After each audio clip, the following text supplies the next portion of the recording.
Hello and welcome back to the Across the Pod NFL podcast for a different episode than normal. We normally film these episodes on StreamYard, but today we'll film this episode live at the New York Jets practice facility ahead of the New York Jets taking on the Minnesota Vikings on Sunday at the Tottenham Hotspur Stadium. With me today, I've got a returning guest. With me today is the franchise tag, Skye Pank. Skye, how are you? Yeah, good. Thanks, Andy. Thanks for having me. Obviously exciting to be here with the Jets practice. We've had a great day, and I know we're dying to go through these picks, so it'll be interesting. I can't remember what the result was when we did it last year, but good to be returning. Top of my head, I couldn't remember what it was, but yeah, before we go into the games, we've just been at the practice facility. We've got to watch the Jets players warm up. We've done a few interviews with players and coaches like Robert Saleh, Aaron Rodgers, Breece Hall, Garrett Wilson. We've got Jets players around us. We can't say it too loudly, but we've got Jets players literally about 30 seconds away from us having a chat, and we did chat with one of the players just before as well about Austin Powers and Harry Potter. That was quite a fun experience. Yeah, it was good fun. Nice to just sort of see them relax. They look relaxed, don't they? So they just got off a flight and only landed 3 a.m. I maybe heard. I can't remember. Oh, today? Or maybe it was just one of the media. But yeah, they're in good spirits. Obviously ready for the game on Sunday against the Vikings. So we'll see. See what happens. I've been knackered. 3 a.m. no sleep probably after that. Yeah, we do the reverse. Yeah, staying up to watch the games, not flying into places.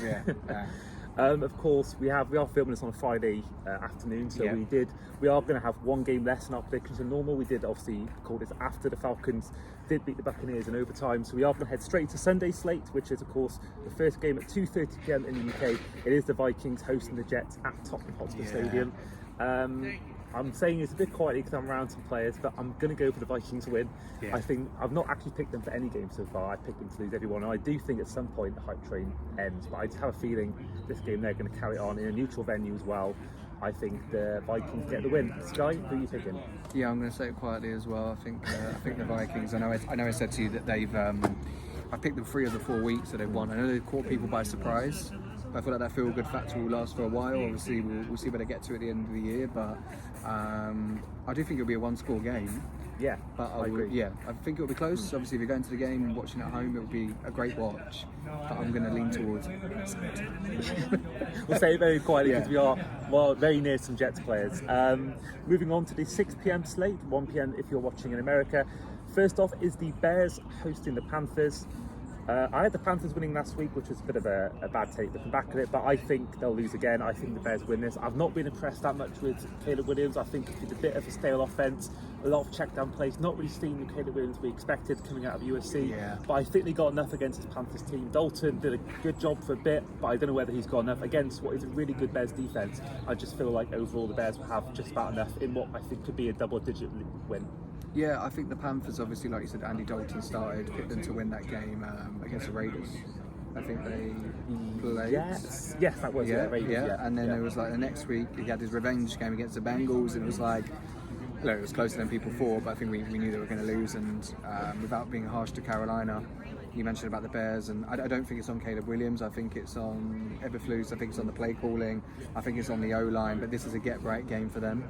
If they don't get it right this week, then I think there's going to be bigger noise in the Windy City. But yeah, I'm going to go with Caleb Williams and the Bears. Yeah, I do feel like, for a head coach to really be on the hot seat before all that's happening in the off-season, and then to get these players like DeAndre Swift to go and draft Caleb Williams when he got 7-win record, first overall pick, that's unheard of for a rookie to have that good situation. Keenan Allen coming in, already got Cole Kmet and DJ Moore. I think for Eberflus, if their season does struggle, they're like a 6-win team, 7-win team.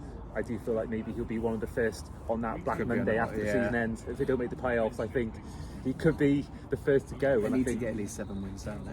I think to be in playoff contention, I think will be enough to keep them in the job.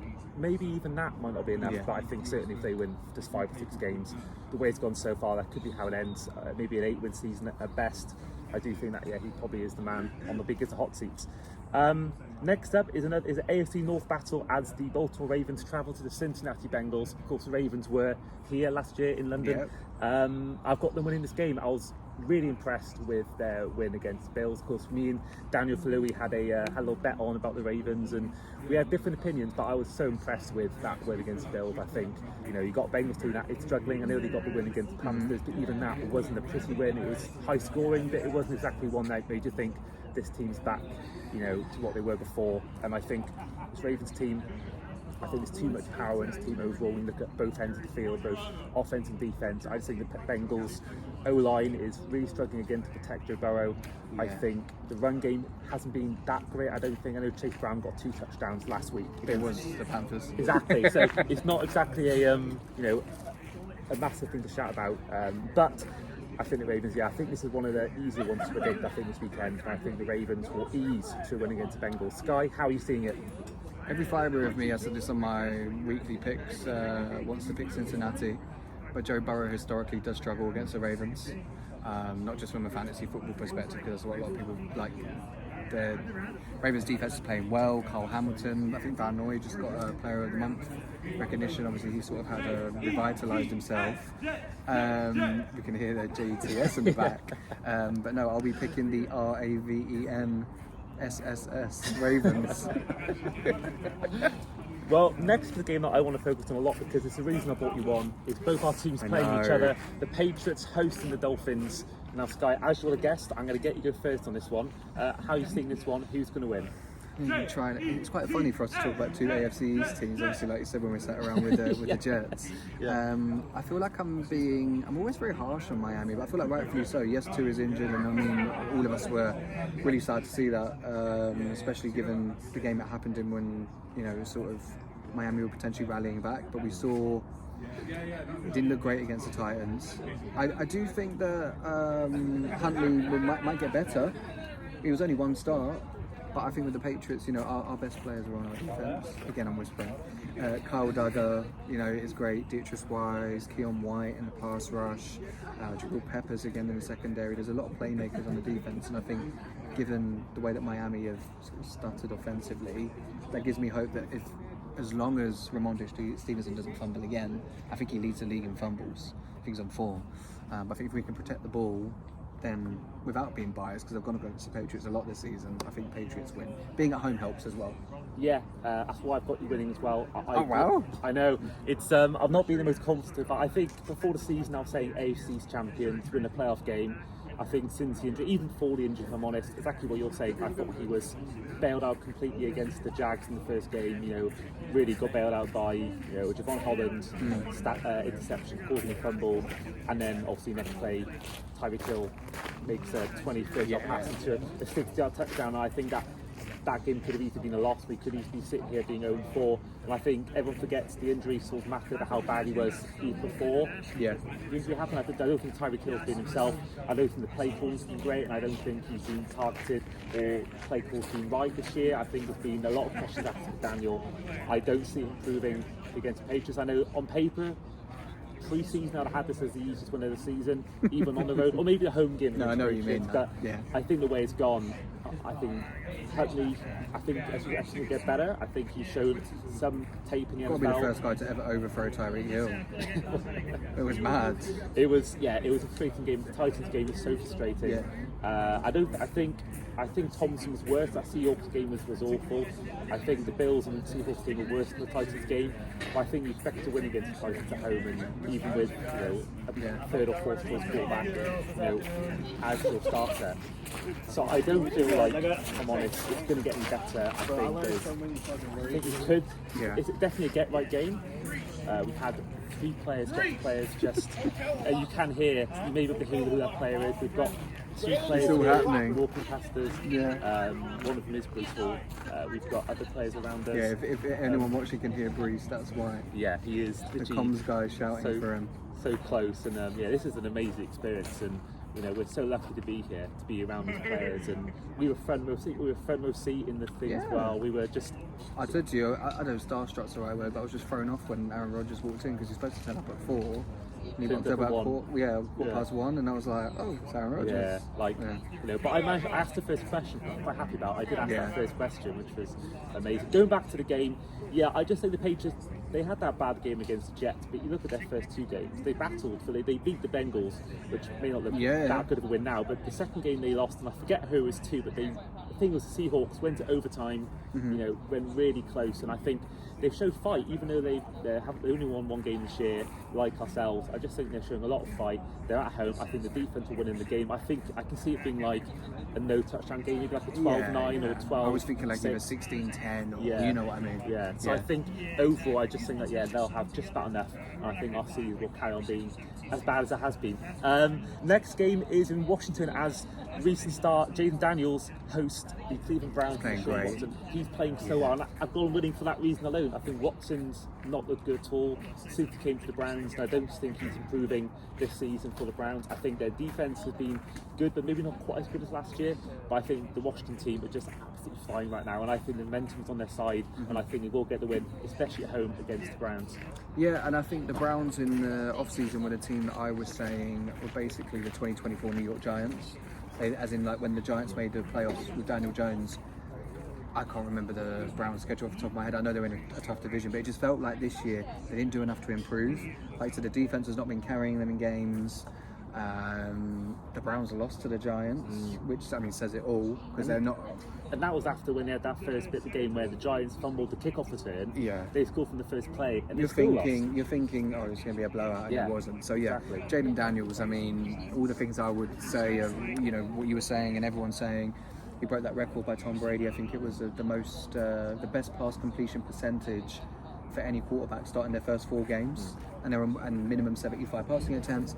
There's more records he's going for this week. He's obviously a front runner for Offensive Rookie of the Year already. So yeah, got to go Washington. Yeah, I think he's my favourite for Offensive Rookie of the Year right now. I think Caleb Williams was everyone's pick, myself included, pre-season to be Offensive Player of the Year, Offensive Rookie of the Year. But I do feel like, so far Jaden Daniels, once again, it's looking right now that the second overall pick is actually doing better than the first overall pick. You think of Aiden Hutchinson, you think of CJ Stroud, you think of everyone. That's what I was going to say, Stroud and Bryce Young, A lot of recent picks have actually been better second than first, which is incredible looking at it, really. Next up we have one of our London teams, the Jags, hosting the Colts before their back-to-back stretch in London.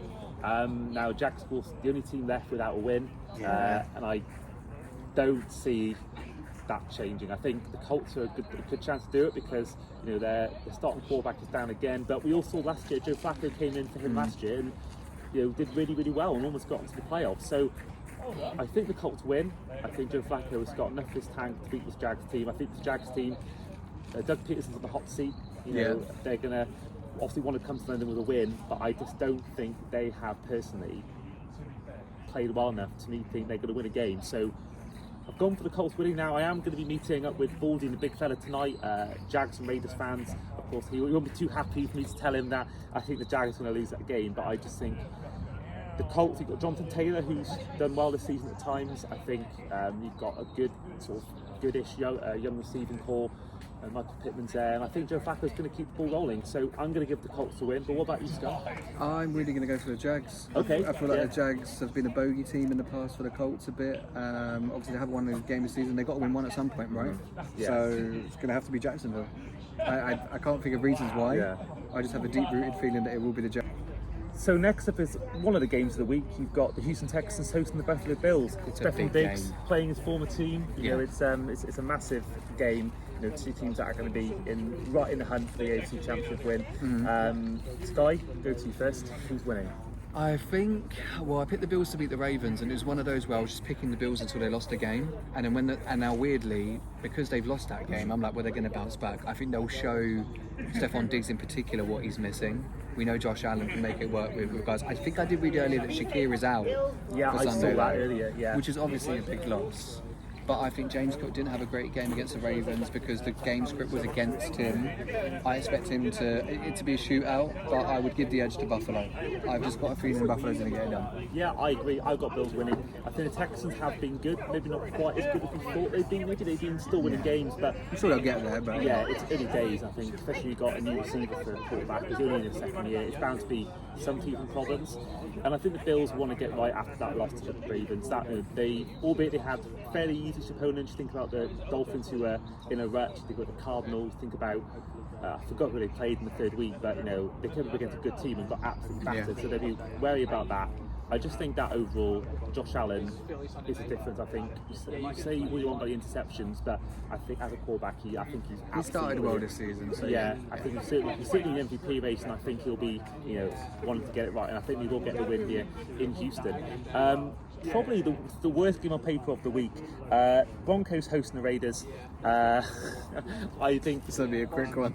Oh, I know. Yeah, it doesn't need much explaining. Really. Yeah. It's an awful game. I've got the Broncos winning.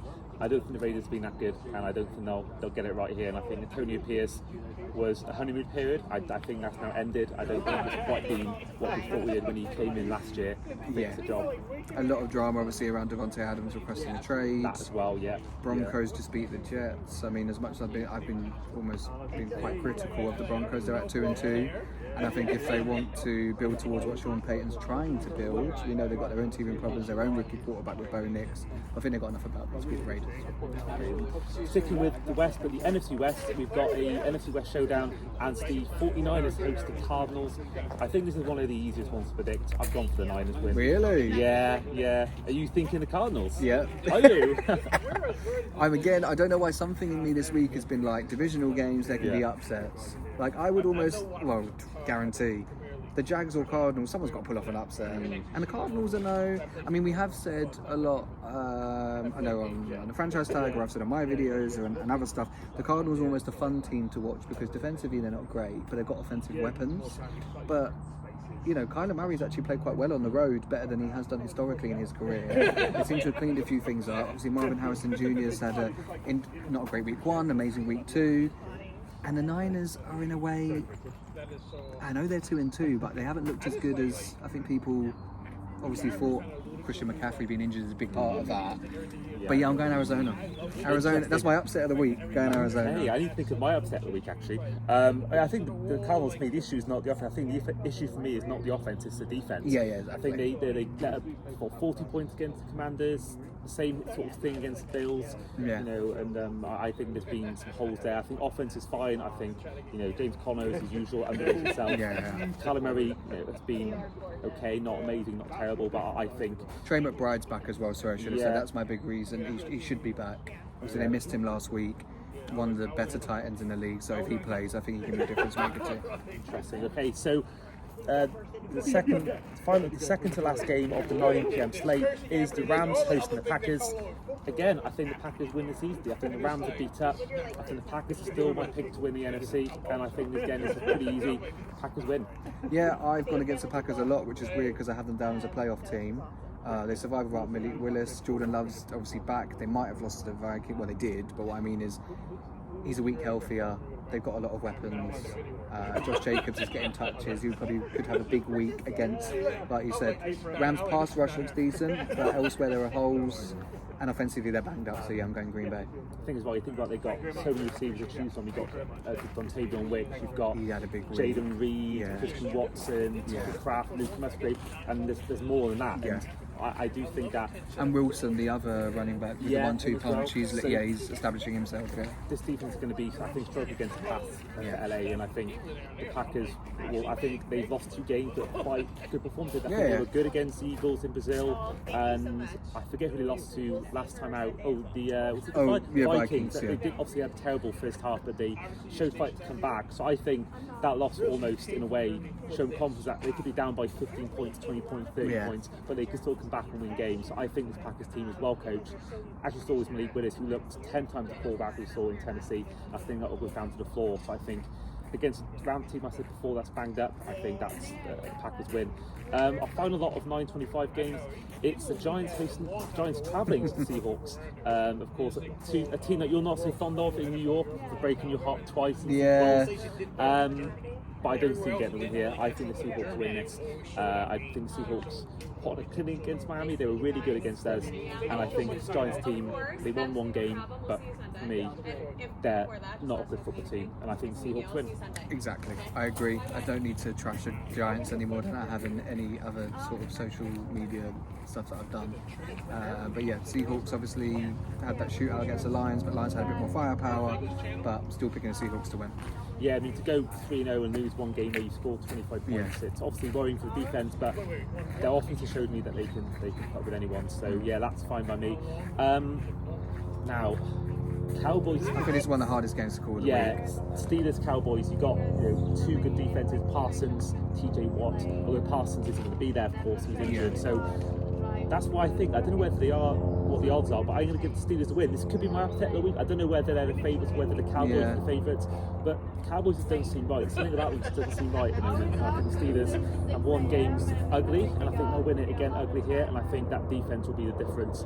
I think, or maybe even the coaching of Tomlin might be the way over McCarthy might be the difference here. I think the Cowboys have been good on offense at times, but they've also been terrible. That's the thing, inconsistency. I think Steelers have been 3-1. They were terrible against the Colts, but I can see them at home here. Of course, the Cowboys have problems. They're a team that don't really play well outside of Dallas. They were amazing at home last year. They lost the road games, but I don't see anything that's changed the team that makes you think they're going to start winning games on the road, especially a tough place like Pittsburgh, which is a night game, probably really cold as well.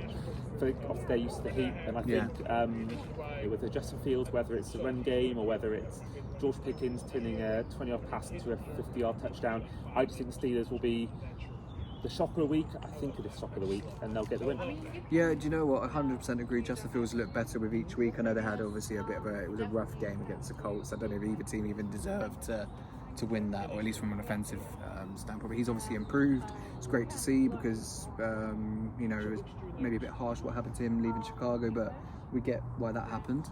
But yeah, I don't know what it is. Maybe it's because of me not being the biggest Pittsburgh fan, and us both saying earlier that we may be the only two fans in the world who have a soft spot for the Dallas Cowboys. Brandon Cooks is injured for a few weeks, but I think that's really going to elevate Jalen Tolbert. Like, he's already the wide receiver 3, now will be wide receiver 2.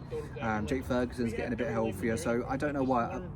Logically, I should pick the Steelers, but each week there are some illogical picks which come true, and the Dallas Cowboys are not a bad team. They're just, like we said, they're just inconsistent, and I think that with Dak and Lamb, and maybe even the defense might step up now with Micah Parsons being out, because look, I like the guy, but when you're a D-end who's asking for plays to be drawn up for you, that's something usually that receivers and stuff ask for. Maybe it can be a blessing in disguise, like we saw when Diggs went down last year and Deron Bland stepped up and had a great year. Maybe now Parsons being out, that them as a unit, they'll step up as a collective. So I'm going to go Dallas. And then finally, Monday Night Football, there's the Kansas City Chiefs hosting the New Orleans Saints. I would love to sit here and saying, shock of the week, the Saints beat the Chiefs, but I just can't. I wish I could say the same. I think the Saints had a good first 2 weeks, but I think we're now seeing the real Saints. I think the first 2 weeks were great, they looked amazing, that win against the Cowboys was fantastic, but they haven't been that great since, and I think we're seeing now, I think this Saints team is almost back to who we thought they were. They're 2-2. I think the Falcons and Bucks showed last night they got a lot more about them than the Saints. I think the Saints will still have a winning season, maybe even a 8-9, maybe even 7 wins. I don't see them being as bad as maybe I thought or many thought.